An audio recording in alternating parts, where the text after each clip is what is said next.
Et voilà, j'ai fait un dossier de présentation sur l'affaire de l'ITRA parce que c'est quelque chose qui est le reflet de ce à quoi vous assistez aujourd'hui dans toute la société française.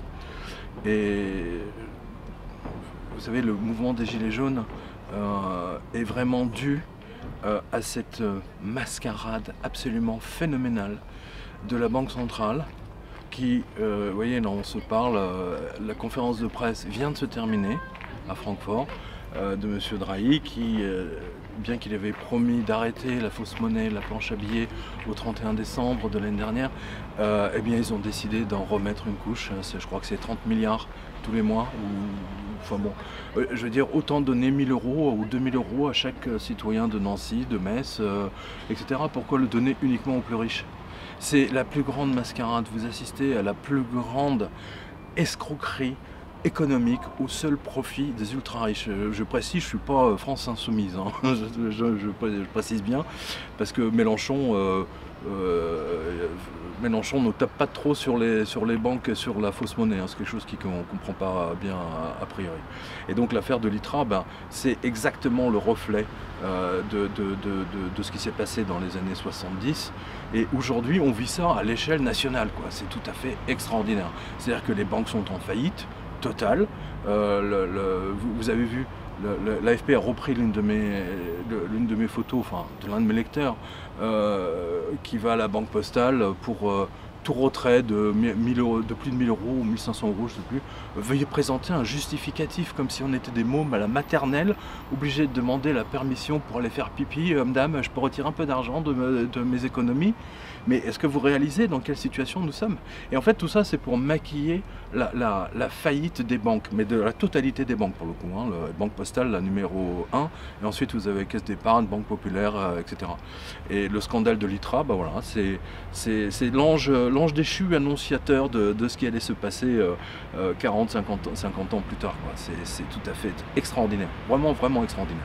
C'est un peu une sorte d'affaire Madoff en fait. C'est une affaire Madoff. C'est une affaire Madoff, mais qui est reposée sur l'or. Hein, c'est quelqu'un qui proposait, par exemple, les gens venaient donc d'acheter un lingot, parce qu'à l'époque tout le monde pouvait acheter de l'or, d'ailleurs tous les Français achetaient de l'or, et donc lui il disait à ses acheteurs, eh bien, écoutez, moi vous me laissez votre lingot, je le garde dans mon coffre et puis je vous rémunère à 7-8%. Hein, vous voyez, donc à l'époque il était légèrement peut-être un point au-dessus de l'inflation ou deux, hein, peu importe.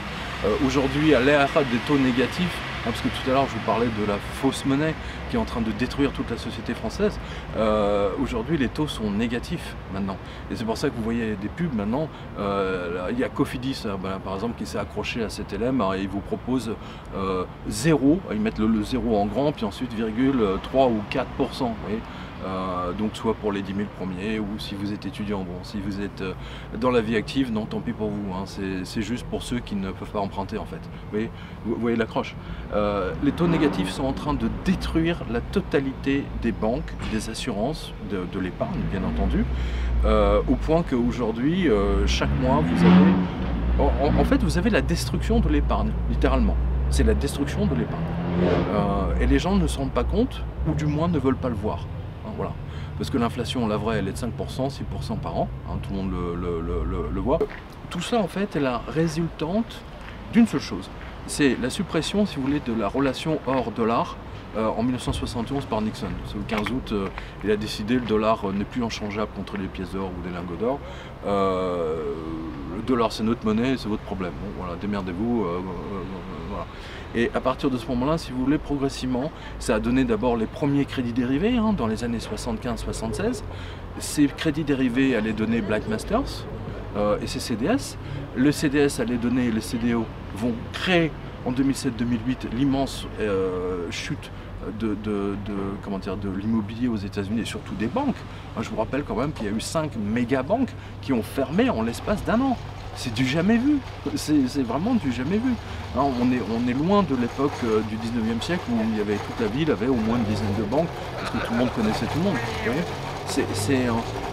Et donc aujourd'hui, vous avez la planète est endettée, les États-Unis sont endettés, ils ne pourront jamais rembourser leur dette. Le Japon qui fait de la planche à billets est à 300-350% de son PIB. Donc c'est des situations, si vous voulez, qui sont épouvantables. Et aujourd'hui, donc Mario Draghi va partir, hein, donc c'était sa dernière conférence de presse, et donc il a dit je suis obligé de continuer à fabriquer de la fausse monnaie. Et la fausse monnaie, malheureusement, n'enrichit que les multinationales, hein, parce que qu'est-ce qu'ils font avec ça, avec cette fausse monnaie?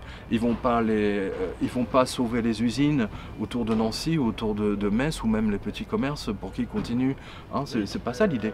L'idée, si vous voulez, c'est d'acheter ce qu'on appelle les obligations, les bons du trésor de la France, hein, de la Belgique, dont personne ne veut, hein, voilà. Donc ils en mettent. Quand je dis personne ne veut, c'est les particuliers, hein, ou les sociétés normales qui sont intelligentes. Les gros hedge funds, les banques, elles n'ont pas le choix, hein, voilà. Et à partir de ce moment-là, que voulez-vous qu'il se passe? Le mouvement des Gilets jaunes va continuer à grandir, et à un moment donné, il y a une rupture, c'est-à-dire qu'il y aura des morts. Voilà. Et à partir de là, ça part en vrille. La valeur de l'or ne bouge pas, en fait, techniquement, parce que l'humanité, si vous voulez, qui repose sur 3000 ans d'histoire monétaire, d'or, hein, notamment, elle sait exactement que ça ne peut pas être plus. Mais à un moment donné, si vous voulez, dans cette folie furieuse, effectivement, et justement, si vous regardez bien dans l'ITRA, on a le cours de l'or pendant l'occupation. C'est très très intéressant de voir ce qui s'est passé pendant l'occupation, quand les Allemands sont arrivés. Vous voyez, aujourd'hui, Bercy empêche les Français d'acheter de l'or, enfin ils ont mis en place tout un tas de règlements, mais à l'époque, le gouvernement n'empêchait pas les gens d'acheter de l'or, et les Allemands encore moins. En fait, ils reposaient, c'est ce qui permettait de tourner l'économie. Donc aujourd'hui, l'euro, malheureusement, ne vaudra plus grand-chose. D'ailleurs, il ne vaut plus grand-chose. Il y a une dilution permanente. Et à partir du moment où vous utilisez la fausse monnaie, eh bien vous faussez tout, et ça finit toujours mal. Vous savez, 100% des monnaies papier se sont toujours mal terminées. Il n'y a pas de miracle. C'est une situation, si vous voulez, qui dégénère de plus en plus. Mais là, maintenant, tout le monde le voit, si vous voulez. Parce que tout le monde finit par aller un jour de sa banque.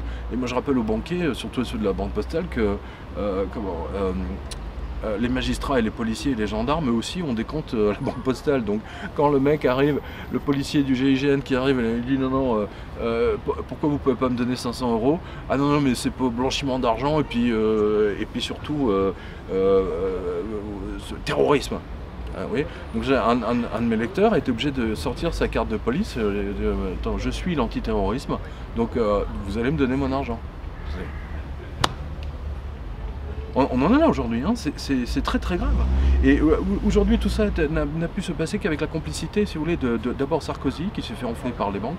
Mais vraiment, on l'a dit, si tu fais pas ça, tout va s'écrouler. Exactement comme les banquiers américains ont fait Goldman Sachs, Paulson, etc. en 2008, bien sûr. Et ensuite, François Hollande n'a fait que... D'ailleurs, vous avez vu, aujourd'hui, François Hollande fait ses petites conférences. Qui le paye? Le premier hedge fund mondial qui appartient à Allianz, c'est-à-dire l'assureur Allianz. J'invente rien. Voilà, donc vous avez un président de la République qui est payé par Allianz, par les Allemands, hedge fund numéro 1 mondial, qui achète justement les fameux bons du trésor dont on parlait précédemment. C'est ça l'histoire aujourd'hui. Donc, et ceci vous explique pourquoi je suis le journaliste le plus censuré en France aujourd'hui. Voilà. Et moi j'ai toujours plaisir de venir ici à Nancy, parce que c'est ici justement, le livre était sorti en septembre 93, et c'était mon premier salon, donc j'étais vraiment un jeune auteur comme on dit, et j'étais à côté d'une sommité, je crois que c'était Pierre Miquel, un historien, aujourd'hui on l'a oublié, mais un monsieur de grand talent. Et le monsieur, enfin l'éditeur du monsieur était très vexé, parce que moi qui étais un auteur inconnu, j'avais beaucoup plus de lecteurs qui venaient justement pour le livre sur les anges que monsieur Miquel, qui était une sommité un peu comme Pivot aujourd'hui, vous voyez, c'est un peu l'idée. Donc moi j'aime beaucoup d'une part Nancy, et en plus la place Stanislas, c'est une place qui est absolument merveilleuse. Je pense que c'est une des plus belles places qui existent au monde. Je suis très attaché à la place Stanislas. Et surtout aux Nancéens qui me connaissent bien maintenant depuis 1993, hein, quand même. Hein. C'est une histoire d'amour entre nous.